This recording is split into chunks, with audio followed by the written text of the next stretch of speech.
It's Lucy Litch, and this is Tiny House Conversations. It's the Australian-based podcast where I interview experienced tiny houses, tiny builders, and adventurers in the tiny world so you can discover how to create, build, and transition into tiny life.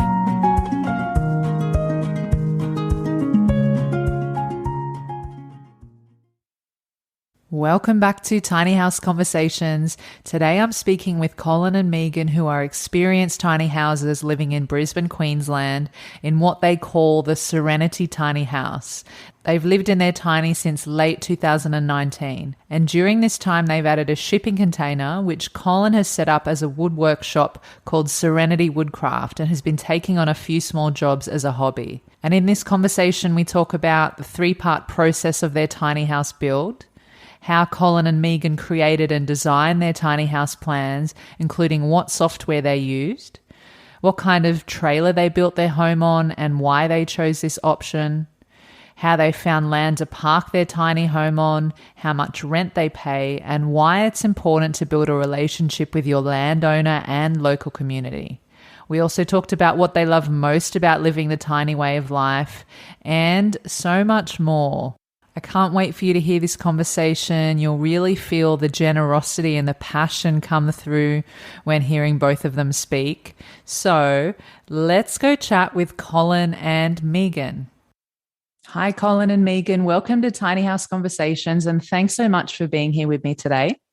Nice to be here. Yeah, thanks for having us. Excited to be part of your show. Yeah, lovely to have you here. And you guys live in a beautiful tiny home in Brisbane in Queensland, and I'd love if you're able to take us back to where your tiny house story started and what inspired you to want to build a tiny house together. All right, I might start this off. So we have older children, two daughters who were at the stage of looking like moving out of home. We were watching TV and saw some shows like Tiny House Nation and that sort of thing start to appear on the show, on the TV. And I can remember watching those shows thinking that's something I could do so easily. And I thought there's no way though Megan would ever be interested in doing that. And so I never said anything. We kept watching the shows and both thought they were good. And I couldn't believe it. Megan said one day, "Hey, I reckon I could do that." And so I jumped into action as quickly as I could to start getting some thoughts together. There was a lot of planning after that moment. We kind of had a very definite idea of what we liked and what we didn't like. And it was probably a couple of months just sketching, drawing, sorting, dreaming, everything before we even committed to it. Colin would come home from work and go, "Babe, I had an idea," and he'd march straight to the office and open up SketchUp, and I'd see him like 3 hours later and he'd go, "I fixed it." And so, yeah, once we started, there was no going back. It was all rolling forward. So we kind of had some ideas of what we thought would be a good house for us, for our circumstances and our stage of life. We were watching a lot of these shows and trying to pick up little pieces from those shows of what we liked specifically. And so Megan's a visual person and likes to be able to see things, where I had a background as a cabinet maker, so I could look at a plan and understand what it looked like. So for Megan, I'd sort of had this big sketchbook full of little sketches of various parts of the house, but also referencing, say, some shows. So, for example, we like the way the window works in season 4, episode 2 at 3 minutes and 27 seconds of such and such a show. And so by finding all these little pieces we liked and then stitching them all together to make a solution that we came up with, that's how we built our design. We could have been moving 12 months earlier in the house if I hadn't have been such a stickler for wanting to see everything. But anyway, we're happy. Great. I mean, there's so much inspiration out there with many people, sharing their tiny houses and their journey online. And so I've been doing a very similar thing, and I think it's great. You see things that are really beautiful or functional or would work well in your home. So it's like taking a little bit of here, there and everywhere and then I guess making it your own in your own style and according to your own values and features and what you want to have in your home. That sounds like a great process and very detailed, even to the point of, taking notes of what video and the time frame and all of that. I love that. Yeah. Yeah, so it was important. And then Megan mentioned SketchUp. So Google SketchUp is free software that's not terribly hard to learn. I got it, taught myself how to use it, and then did our designs in a SketchUp program so that Megan particularly, but both of us could look at a view from inside or outside and see very clearly what it looks like. And we've looked back at those photos often now to see that the SketchUp model picture that we'd created and what we've ended up with are very similar. So again, if anyone's thinking of building a tiny house and trying to figure out how things would work, investing a little bit of energy in learning how to do that software and creating your design in a 3D model on a computer might help you understand or tweak your design a little bit. And that was really important also because we had the shell built up at the Sunshine Coast, and so we couldn't get to see it all the time like if we were owner building everything. So we needed to make sure everything worked before it went to build, and we wanted to make sure that we could work in that space or love that space before it became too late to change anything. That's really that's great to know, and really great advice about the SketchUp. You're talking about the shell on the Sunshine Coast. So did you have like a professional building company create the shell for you? Yeah, we did. I probably should just explain that we did our house in really 3 phases. Because of the size of it, it wasn't a trailer we could just buy, so we had to have someone design and build the trailer for it first. That was done on the south side of Brisbane. And then we engaged Aussie Tiny Houses as the company up on the Sunshine Coast to do the external shell for us. I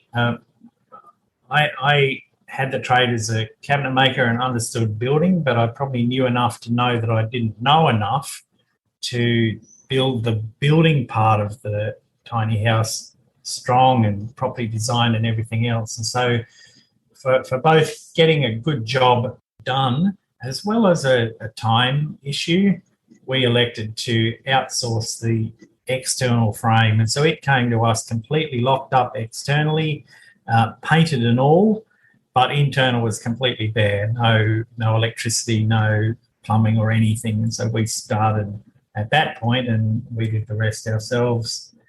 And how is that process for you of doing the parts yourselves, the internal parts? How did that go? Were there any like challenges that came up along the way or any struggles? It was really good for me. Colin would wake up, go up to work on the house. We lived in a caravan on site. So we moved out of our house and he'd get up and come and do some work here, go to his paid job, then leave and come get changed and come straight back up and work until it was pitch black, because we only had like one power lead coming up to the house and it was used for power tools, not light, and then repeat the process the next day. It was really lovely to get the shell completely built because we were instantly on site looking really good. And in our neighbourhood, we didn't want to be the build process that went on and on and on. It was an established house that literally just dropped into their neighbourhood. But yeah, doing it ourselves, the shell, Colin had all the cabinets built for the kitchen, the stairs, the bathroom, all the units were there, pre-built, ready to come in. Yeah, so I was able to start building those parts of it while the trailer was being made and then while the build process happened. And so a bunch of the modules, if you like, were able to be put straight in. But there was still a lot of work. That thing Megan just described, working half day at work and then into the night here, we probably spent 3 solid months to get it up to the point where we could live in it. Even then, some of the rooms weren't finished and they sort of happened a little bit later. No shower, no toilet. We'll talk about our toilet later, I'm sure, but it took a little while to get it. So we actually had a portaloo outside for a couple of months. Oh, wow. We moved in. Summer, I might add. Yeah. Oh, really? Summer in a portaloo. Not pretty. Yeah, sounds like an experience, and that you made it work where you needed to. I love that. And I understand also that you've done something a little less common with your trailer for many tiny houses, and you've used a gooseneck trailer to build your house on. So are you able to talk a bit more about the choice of going with a gooseneck trailer? Yeah, I can do that. So for us, it was a kind of a progression of logic to figure out what we needed. First step we said is we're getting older. Everyone's getting older. We're now, let's say, very late 30s, which means 50s. And we intend to live in this for quite a while longer. And so as we get older and less fit, I guess, crawling into a bedroom loft was something we didn't want to do. And so number one in our logic progression was we need to be able to walk into our bedroom. The gooseneck option made that happen. Then we followed on a couple more steps to that process. We said if we're having a gooseneck trailer, that's going to mean a bigger house. If we ever want to move it, and we know that most people aren't going to move their tiny houses very often, but if and when the time comes that we move this, it's not something we're going to want to tow on the road ourselves anyway, and we don't want to have to go out and purchase a vehicle capable of towing a big tiny house. So decision 2 was to outsource any moving of our house to someone else, professional, and because it's a big house, that means outsourcing to a truck, like a semi-trailer prime mover. Then that gave us the option for number 3, which was to go a little bit wider. So a truck can tow a trailer 2.4 metres wide. They can also stick a banner across the back, simply saying oversize, and tow something up to 3.5 metres wide without the hassle of wider than that, which takes a lot of paperwork for them. So the option came for us then to stretch our width to 3 metres, and that extra 600 millimetres over the 2.4 width length size makes a really big difference. And so deciding first about how we wanted to live in the house, then how we wanted to move it, allowed us to go to that 12 metres long by 3 metres wide. Yeah, that's on the bigger end of the tiny homes, isn't it? How are you finding having that extra space? Does that work quite well for you? Oh, I love our house. She's a big girl.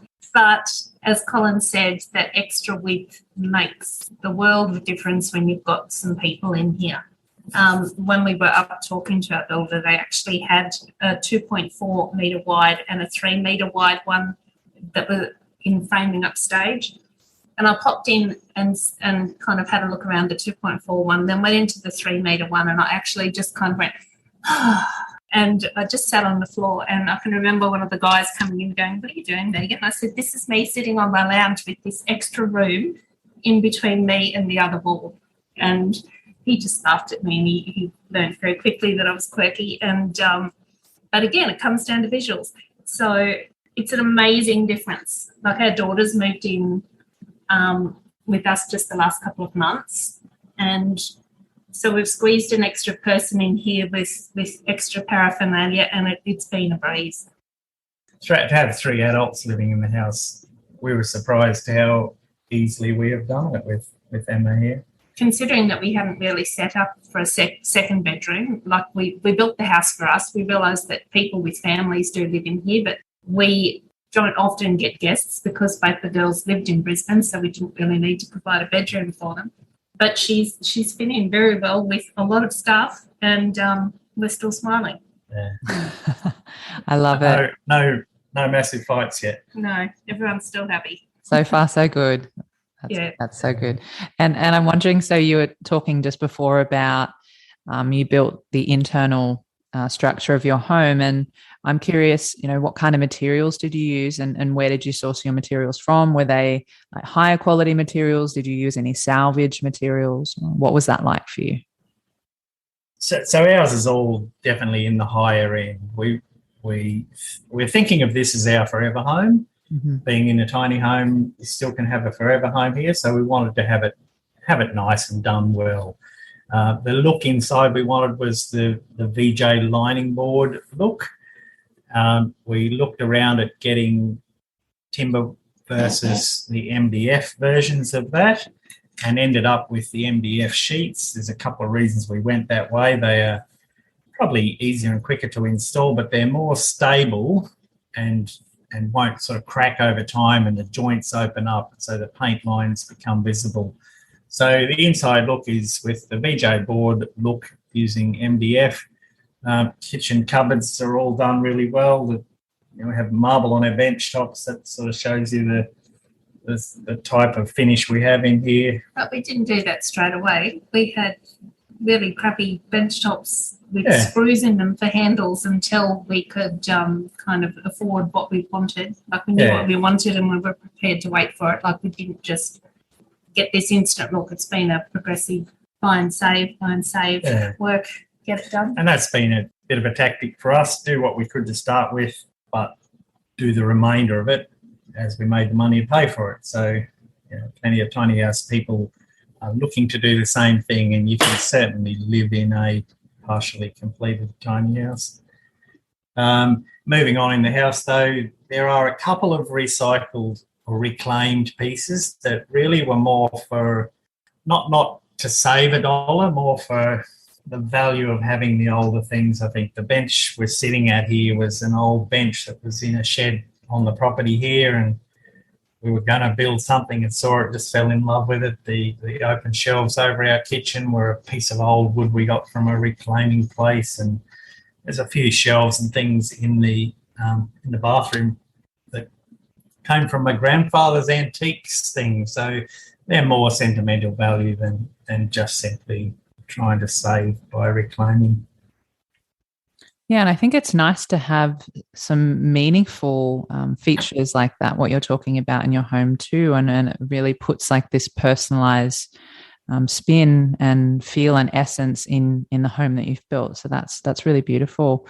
And I'm curious as well, because with tiny houses, often the space is a lot smaller, and there's the need to have multi-purpose and functional and conveniently hidden spaces for storage. So I'm wondering what you have done for your storage in your home. Well, anyone who's watched the Living Big and the Tiny House episode knows that that's the most notable thing about our house, all the storage places we've discovered. I was kind of lucky back when I worked as a cabinet maker to have worked on a couple of bus transformations and race car trailer and so on. So had a few ideas of how to do clever use of space and put them into this house. And so they range from within the kitchen. We planned what was going to go in each drawer and cupboard and how it was going to fit. And so where normally a kitchen might only have 3 drawers, we had figured that we could fit 4, so extra space. We used the kickboards in underneath the kitchen to add a further set of drawers. Things like the bathroom, which backs in underneath the steps that take us up to our bedroom loft. There's a whole heap of tricky little cupboards in those corners to make use of that space that would be kind of lost in underneath the hallway to our bedroom. But then the other thing we used was in the wall storage. And so if you jump on Pinterest or Google or anything and just do in the wall storage, you can, or between the stud storage, they often call it, you find ways of sort of recessing cupboards and storage nooks and things into the space between your internal and external walls. And so we have behind the TV, there's a kind of a place that all the electronic equipment plug in like that. Up in the bedroom, there's a couple of wardrobes and storage cupboards and things. And, sort of a half-hidden jewellery cupboard behind a mirror. And even under our desk here, there's a couple of really shallow cupboards for just some stationery items. So using all of that space gives you a lot more storage opportunities. Had to be a lean-in at the end. Go, enough's enough. Yeah, I've seen some really creative storage ideas in the home, and it is really great. I suppose it makes you use the space a lot more efficiently. Yeah. I think the bathroom is one of the places that surprises people most. We have considerably more storage in our bathroom here than we did in the 4-bedroom house we lived in. even the shower, the curved front shower that we have in there comes for domestic properties in a 900 millimetre and a 1 metre shower version. We fit the larger one into a tiny house and still have all that storage and space to work around it. So that surprises a lot of people. And, speaking of the bathroom, and you mentioned your toilet before, so do you still have the incinerated toilet that you had previously? Still do. Yeah. Yes. Can you talk more about that and how it functions and how that is for you? It's very user-friendly.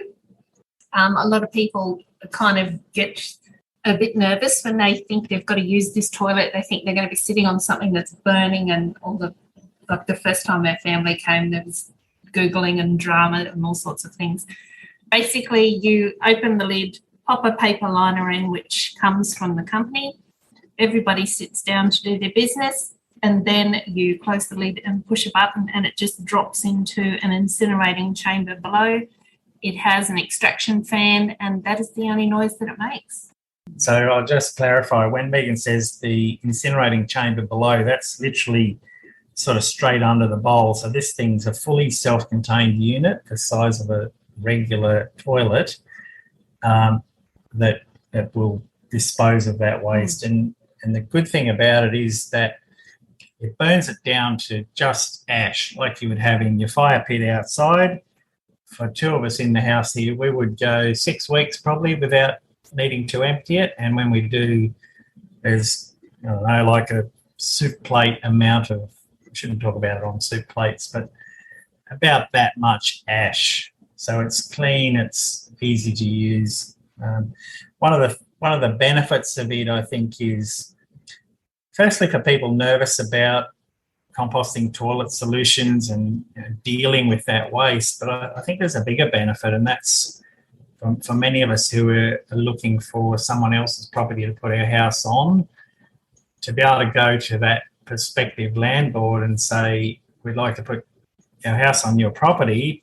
I'm quite sure one of the first things entering their mind is what happens with the sewage, and to be able to say we don't do that, we don't have sewage, then that makes that whole process a lot easier.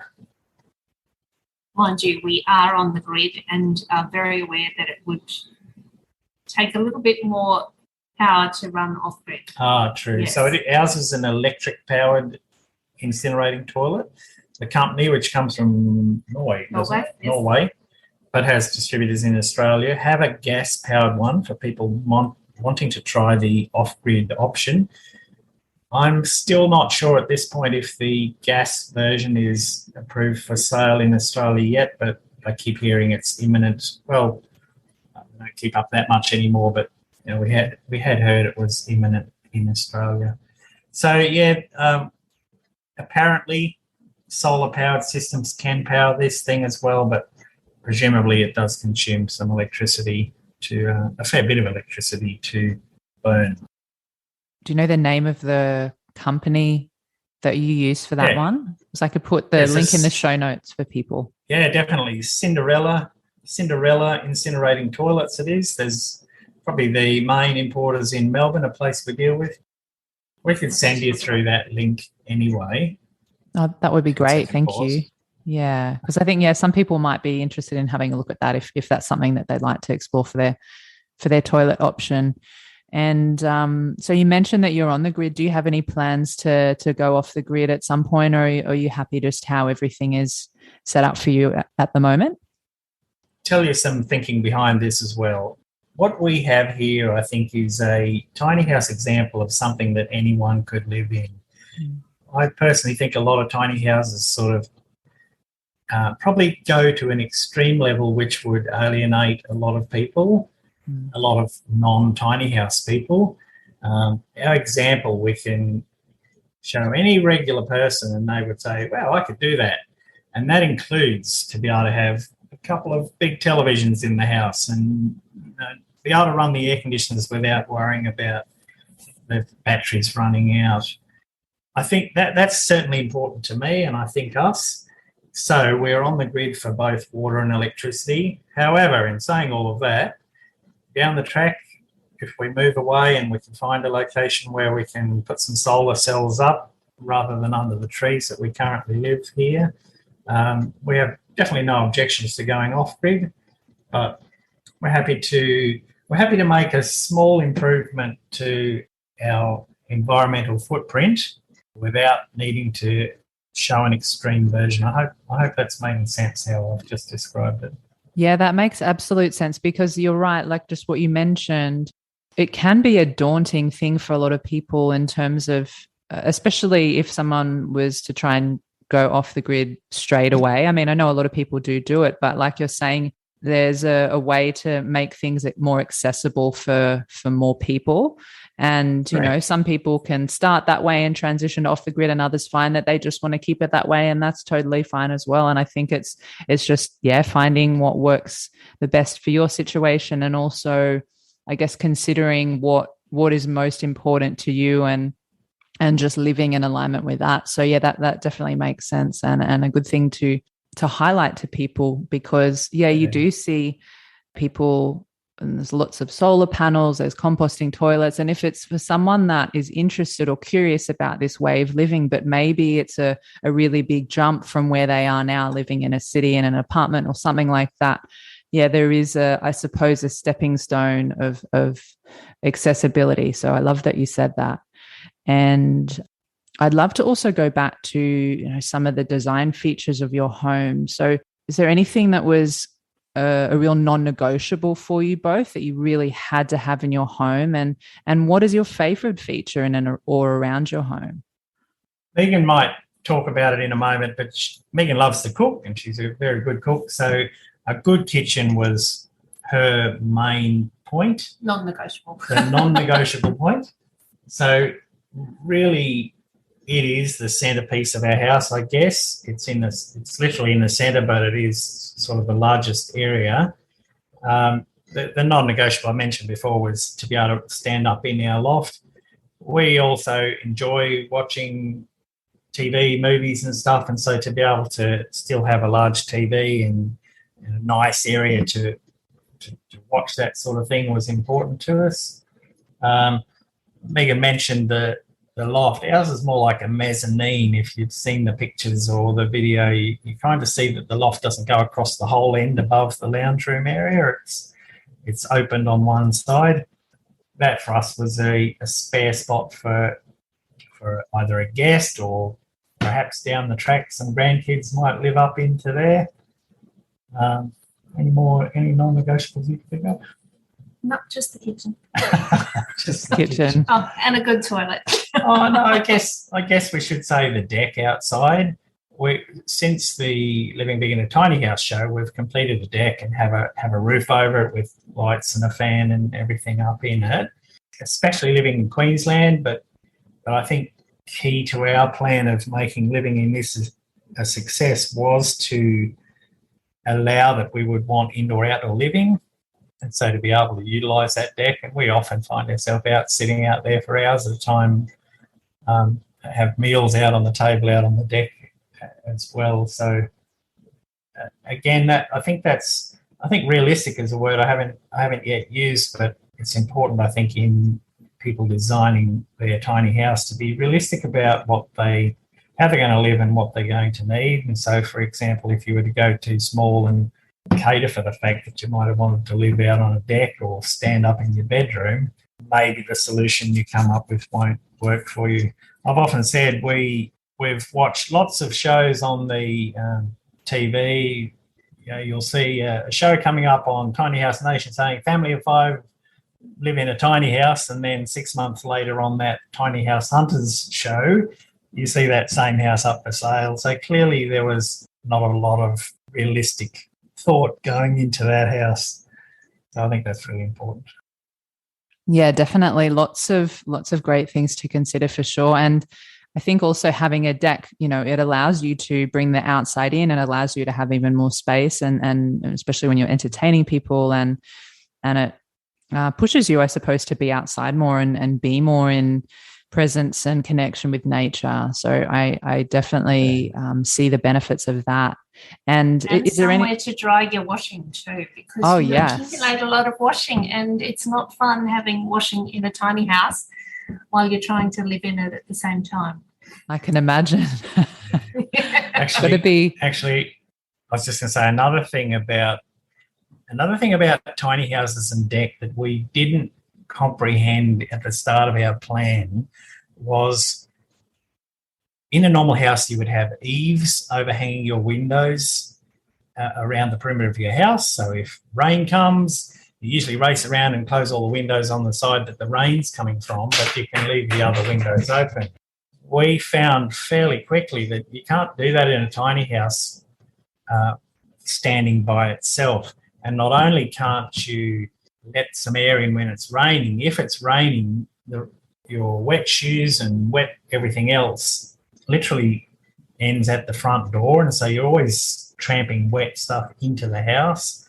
And so the deck covering or some sort of a little awning over your front door is really quite important to stop that thing happening.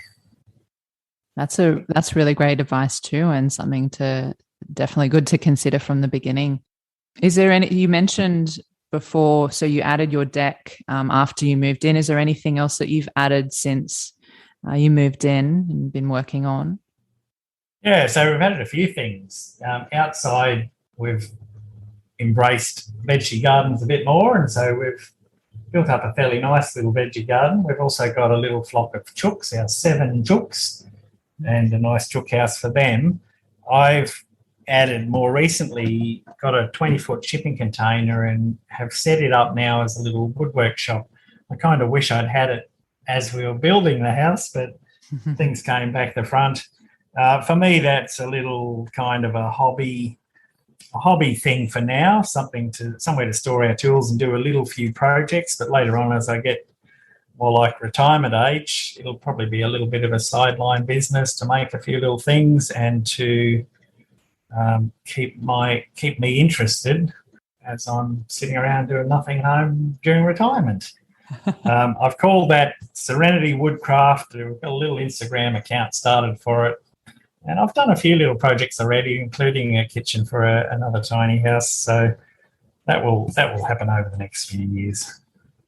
That sounds really great. And I'll put a link to that in the show notes as well if anyone wants to go check you out on Instagram and learn more about that.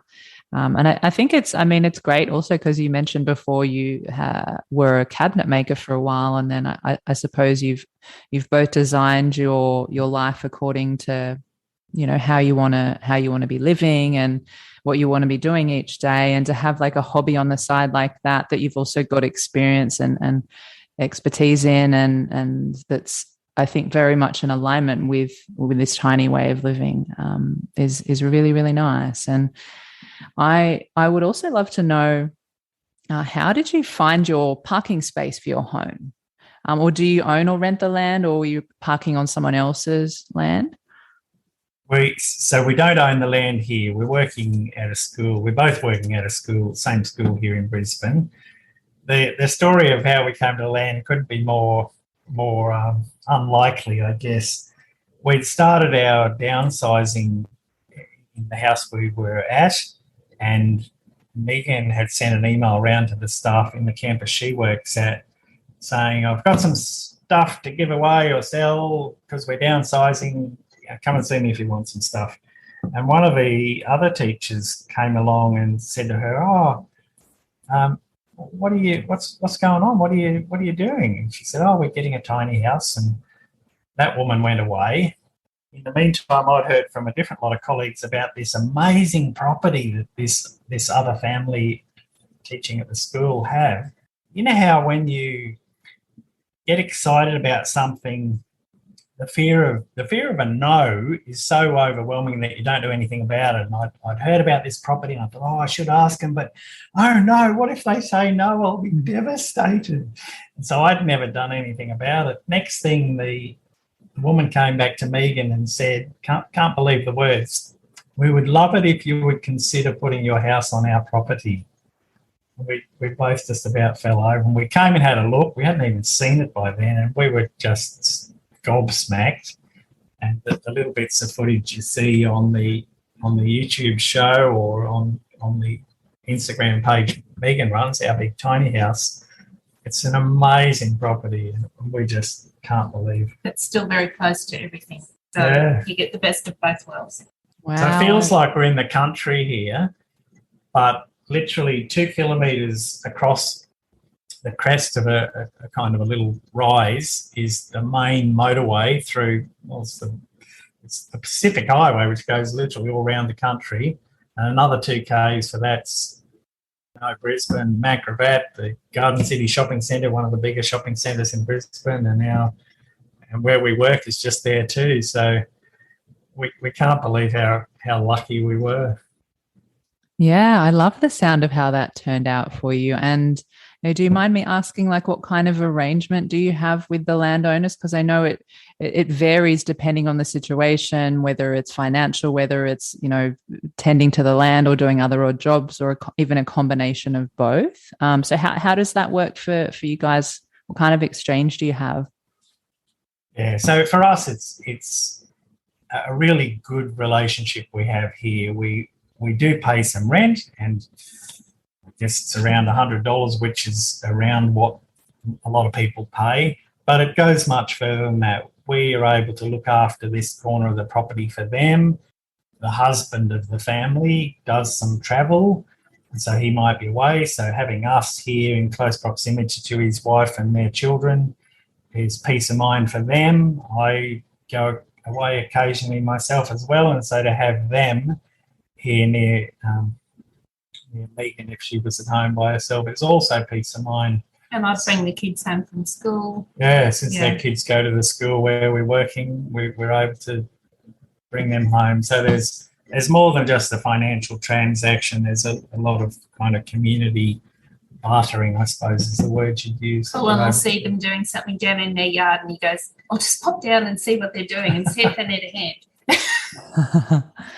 Oh, that's so and it's nice. Vice versa too. So yeah, it's a lovely relationship, and the whole neighbourhood that we're in is a really welcoming. If you need something, you just sing out, and before you know it, someone will be here. Like putting our air conditioner in, we found a snake under the house that the electrician thought was our pet, and it was like, no.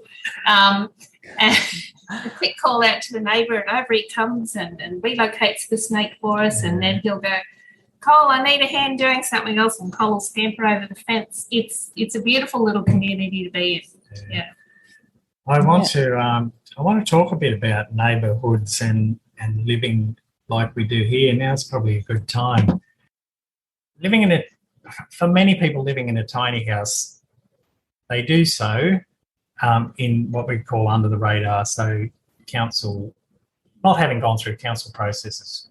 I'm sure there are a few really important steps to being able to do that.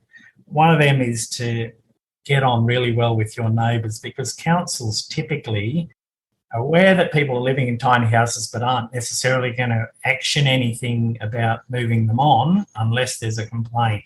So for us and for when we arrived here, the number one priority was to get along with our neighbours. So they're friendly with us, they're not going to make any kind of complaint against us. Next thing, I guess, sort of slips back to the toilet thing. I think we're probably battling a bit of a stereotype for most people out there that tiny houses probably might be considered, I've often said, they probably think we're hippies running around naked living in a shanty town with rubbish everywhere on the ground. It's funny. It's not. I laugh every time. There is some truth to it, though. When people think tiny houses, they're probably going to think trailer park and everything else. And so to be able to set an example of not being that, to be a professional couple living in a very smart, if not sought after house, is again really important. The sewerage thing and the incinerating toilet thing, I think, fits into that as well. And people and councils being concerned on how you're going to deal with that. So yeah, getting along with the neighbours is really, really important. Yeah, that's a very common thing that many other people have also said too. And I think there can be that perception of tiny houses or just an uncertainty about what that looks like. And I guess the reality is it's different for a lot of people. So, bringing it back to connecting with the community around you and with the landowners, and I suppose having this opportunity to, show the possibilities of, what tiny house living can be in a really responsible way, responsible with the land that you're on, as you say, responsible with what you're doing with waste, and also just being, good citizens of that community. And I love that it does bring community together. Like it really does. It's a big part of it. And, that's what community is all about too, is like looking out for each other. What you were talking about before with the snake story and the kids and all of that is like looking out for each other and helping where you can. So I think that's a really beautiful part of it, because we were designed to be in community and be together and connect. And then on the other hand, it's also nice to be able to have your own space and to do what you do and to live your life as well. It sets up a nice balance. I think from my observation of the tiny house movement or the community of tiny houses, that is one of the characteristics, I think, that they are interested in being part of a community, whether it be other tiny houses or their neighbours. So that's a good thing for us. Absolutely. And I'm wondering also, what was the overall cost of your home? I know that you said, you did it in about 3 months and then you're working on things along the way and you've added stuff later, but is there like a rough estimate of how much everything cost? We stopped counting after a while because it was our home. It's not a business. It's something that we wanted. We got it. And not everything happened all at once. Like we had costs running right up, and I stopped keeping a tally. I know you did. And people got really cranky that we didn't know the exact cost of how much everything cost. And it's like I challenged them to do that in their own homes.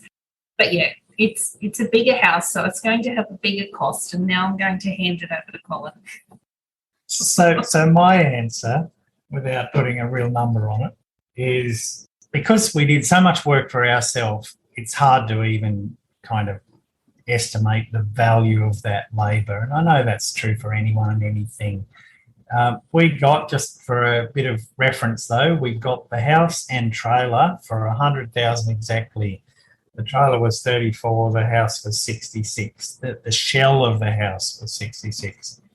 So then we would have spent 50, 60 more plus things we've done since then, plus all the labour content. So I've estimated people are going to be looking at more than 200 for what we have here. I mean, compared to the cost of a regular sized home as well, and also you are living in a bigger sized home and you've added all these really beautiful touches too. Like I think that is money well spent. Exactly, and that's how I look at it as well. The 4-bedroom house we came from was worth about $700,000 or $800,000 when it was being sold. We were renting there. This is far better appointed than that kind of a house with what I've described before, the quality of fixtures and things. And so, yeah, what would that cost us to live in something like this that was a real house? In Brisbane, over $1 million for a house that's appointed as well as ours. Definitely. And I think the prices are going up even more and more as time passes. Yeah. So yeah, that's definitely, I feel, money well spent. And, you customized it and built it to exactly what you wanted to have too. So there's like another factor in that too. You weren't just buying like another home or something that was built previously by someone else or for someone else. You've got like all these features that really represent you and your lifestyle. So now that you have been living in your home for a while, I would love to know, like, what's one of the things that you love most about this tiny way of living? Our girls often joke that they could never see me as a veggie garden person, and they still laugh hysterically that I fuss over the chooks as much as I do. And the connection to the outdoor living and being aware of where things come from and being a little bit more intentional. I loved downsizing as well and getting rid of all the crap in your life that you feel you have to keep because an auntie gave that to you 25 years ago and you feel like you have to keep it and you just shove it in the back of a cupboard somewhere. Once we started our downsizing, we actually felt very liberated by doing that, and just everything in our house is something that we have chosen to put in here. It's a house full of it's like a curated house. Everything that's in here is ours, and it's wanted. And if we don't need it, we'll still cull and go through things.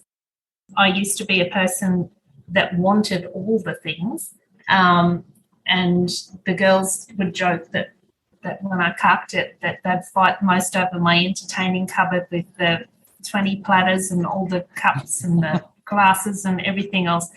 And I had to I did keep some. I did have to downsize some, but it's amazing how you can live without all of this extra stuff. So that's really surprised me. So for me, turning it into a little bit of a longer story. So I worked as a cabinet maker to start with. Then I later on in life did a degree in IT and worked in IT and IT management. So I was doing the whole career thing, chasing the ladder. I was lucky enough to get a redundancy a few years before we even started thinking about this house, and at that point learned that there was a bit more to life than sort of chasing stuff and possessions and prestige or whatever else.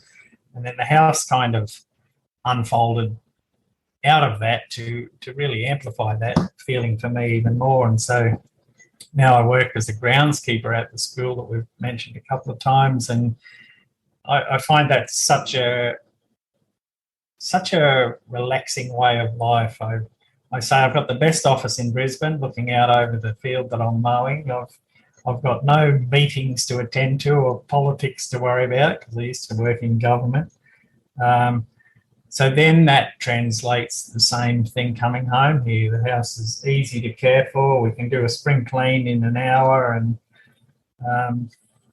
we can just have a more fulfilling life without the drive for the stuff that overwhelmed us or me before that. Yeah, our well-being and our mental well-being is much better, and our relationship is probably better since being here. There's really nowhere to hide when you're living in a confined space. That being said, I did lose him the first couple of weeks when he'd be up in his loft when the computer was up there. I'd forget to look up there. But we're still very happily married. Haven't wanted to move him out yet. People go, oh, I'll ship him out the back to the doghouse, to the little garden shed. But no, I love my husband. So, yeah, it's been good for our relationship. It sounds like it's really brought you back to what's most important, and that isn't, having all the material things, and it's, having each other and family and simplifying your life and just living more, I suppose, stress-free and free in many ways too. And that is really, really beautiful. And it's nice that, for what it's done for your relationship too. I'm wondering, so, talking about what you love most, but is there anything that you found along the way that has been challenging in terms of like living in a smaller space, or anything that was like a big adjustment or not working for you? Probably some of the things we've done since we moved in have alleviated some of those concerns. So, for example, the roof over the deck that I described earlier, not having a place where you can dry off in a rain time, that's now gone.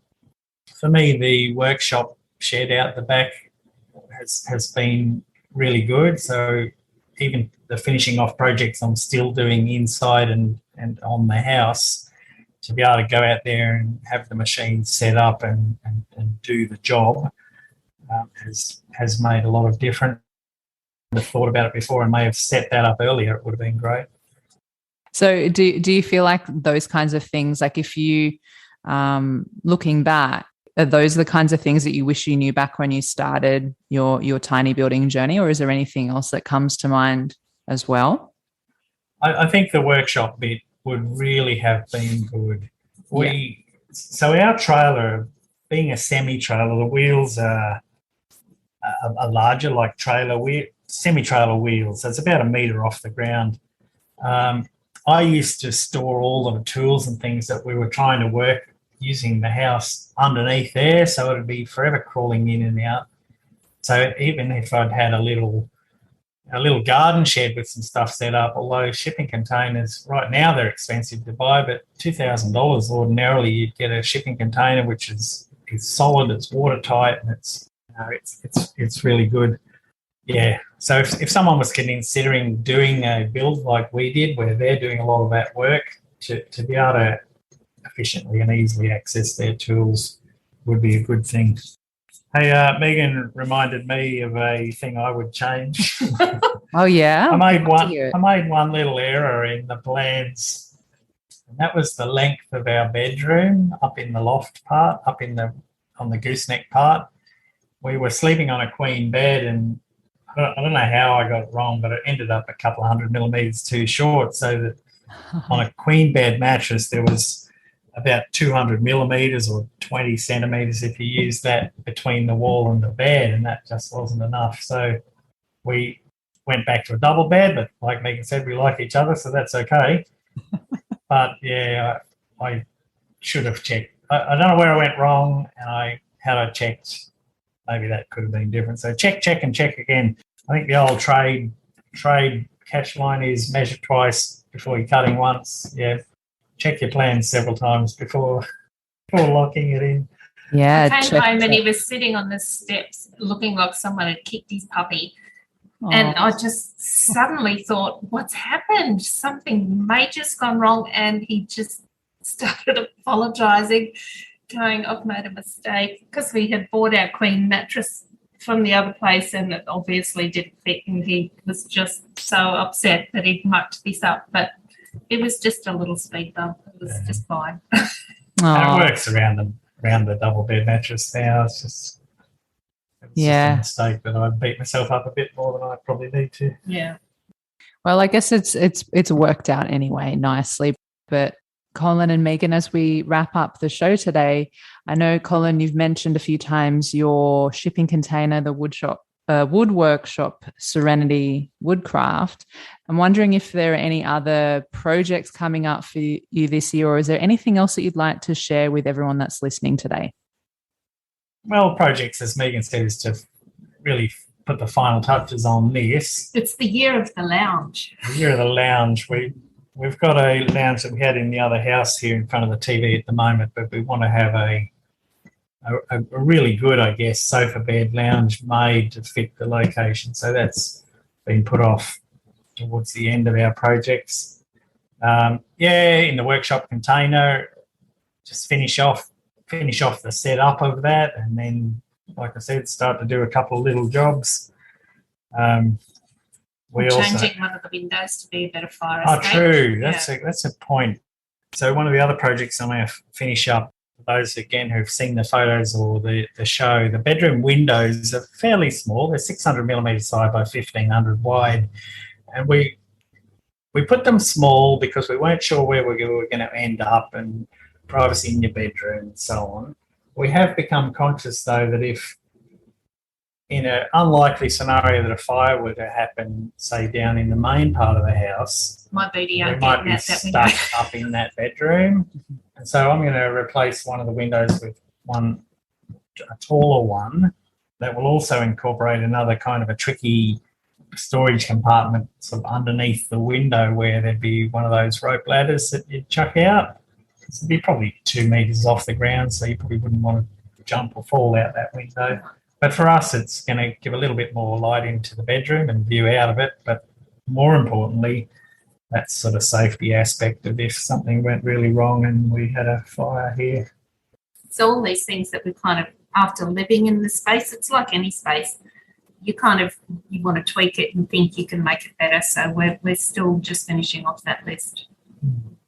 Oh, that's exciting. And Colin, I know that you also mentioned previously that you're potentially thinking about tiny house consulting. Is that something that...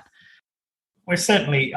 we've certainly had lots of people ask us for advice and ideas and suggestions, and it's certainly crossed my mind that could be part of what Serenity Woodcraft offers, some sort of consulting. I've had plenty of people tell me to start building them to sell, and I'm going, no, that doesn't sound like making life easier for me. No. But yeah, that's certainly something. Okay, beautiful. We'll watch this space, I suppose. And just one last quick question. Where did you get your shipping container from? So we're in Brisbane. There's quite a lot of shipping container merchants in Brisbane. But yeah, they're all over the place. Like I said, right now, though, with this whole supply chain thing, they're $10,000 for what I paid $2,000 for a few 18 months ago, I guess. So don't buy one right now. Okay. You can hire them from some of the places. Places sell them and trade in them, and you don't even have to go through a vendor. You can find them on Facebook Marketplace and all sorts of things at the moment. Okay, perfect. Yeah. Well, I'll put everything in the show notes for anyone that wants to check out the shipping containers or anything else that we shared in the conversation today. And if you're wanting to find the episode show notes, you can find that at tinyhouseconversations.com. And, where can people find and connect with you both online? We've got an Instagram account, Our Big Tiny House. If you want to have a look there, there's a link to the Living Big in a Tiny House video in our bio there if you want to catch that online. But yeah, certainly if you've got any questions, you can shoot them through there. It might inspire me to take a couple more photos to pop up. So, Perfect. Well, I will also include all your details in the episode show notes as well. And I just want to say, Megan and Colin, thank you so much for your time today. Thank you for being so thorough and generous with your sharings and your stories and experiences with us. I know this is going to be helpful for a lot of people. So thank you again. Welcome. Yeah, it's been our pleasure. Yeah, pleasure's mine too. And if you're listening to this episode, thank you so much for taking the time to hang out with us. If you want more Tiny House conversations, I release new episodes every Thursday. So make sure you hit the subscribe button and you'll know when the latest episode goes live. And we'll see you next time. Hey, Tiny Lifers, thanks so much for listening. And before you go, one of the best ways to support this podcast is to share the love. That way I can keep bringing you more valuable tiny house conversations to help you on your own tiny journey. So make sure you head over to Apple Podcasts or wherever you're listening to this episode and leave a 5-star rating and review. Thanks so much in advance. I appreciate you and see you in the next session.